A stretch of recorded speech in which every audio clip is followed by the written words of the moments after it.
International HACSA'S Summit 2019, the Heritage and Cultural Society of Africa Summit 2019 is organized in line with the UN International Decade for People of African Descent and officially endorsed by UNESCO, the Year of Oteng-Gyasi, and the Ministry of Tourism, Arts and Culture.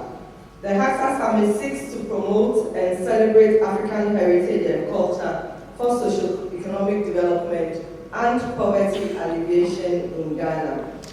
HACSA is a volunteer-led organization by our able sister, Joanna Odonko-Swanika, established in 2016, and advocates for the preservation of heritage and culture, showcases excellence in Africa and the diaspora, and promotes African-made goods and services. Its activities are in line with the UN Sustainable Development Goals and targets, in particular the SDG 5, Gender Equality, SDG 8, Decent Work and Economic Growth, SDG 11, Protection of World Cultural and Natural Heritage, which supports the mandate of my ministry, the Ministry of Tourism, Arts and Culture. And we are very happy with the work that Ambassador Swanika is doing to support the ministry.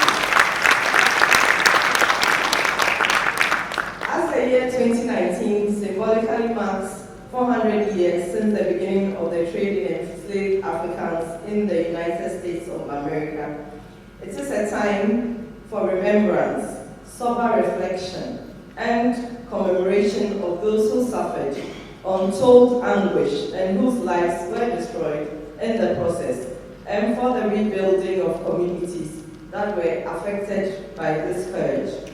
The HACSA'S Summit 2019 aims to reunite, reconcile, and link communities that were directly or indirectly affected by the transatlantic slave trade. Hello everyone, so we are at the HACSA Summit and we have with us one of the speakers, Humphrey Barclay, who is a descendant of the founders of Barclay Bank. So tell us, why are you here today? Well, I'm here because one of my ancestors, David Barclay, who was alive in the 18th century and was indeed one of the founders of Barclays Bank, acquired, as a result of a business debt, a small plantation in Jamaica. Now, he was a Quaker, so the idea of owning human beings was appalling for him, and he had to think what to do. And to cut a long story short, he arranged for these 28 people, men, women, and children, to be taken to Philadelphia for education, craft training, trades training, and new lives as free citizens. One of these enslaved people was a small boy called October. We don't know why he was called October. Well, as a matter of fact, we now do, because we have worked out that October must be the Akan October. Okay. And we know now that October lived to a ripe old age, flourished, married well, and had a very successful family. How do we know this?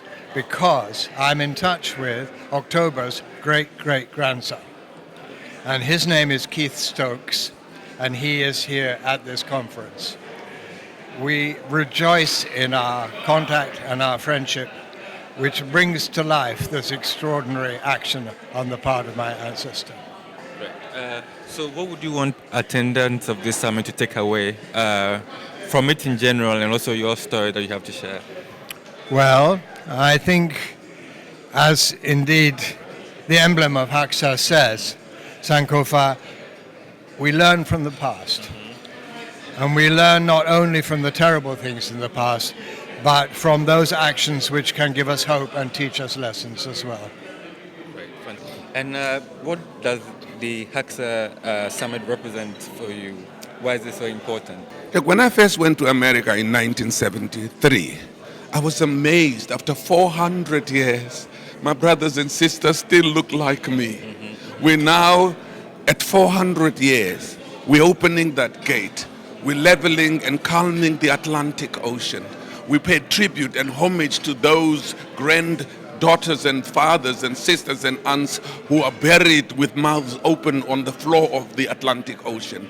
But today we say we're with you.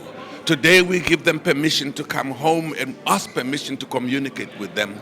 I'm a very spiritual person. I'm an African traditionalist. I believe in the ancestors walk with me all the time. I hold my head high because I know that the all Africa is behind me and with me and ahead of me. This conference is going to re-establish that link, reinvigorate it, re-inspire us, because we tend to be caught in the milieu of West and going and success and being famous, and we forget this continent. So I'm happy to be here. I'm happy to be part of this dream, part of this journey.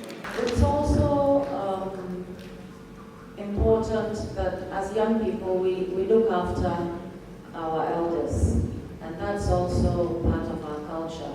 So there's a lot of talk about mentoring, but it's also important that young people look after older people. So today I want to invert things. I want to have young people come and read the citations for the people who are being awarded for the lifetime achievement.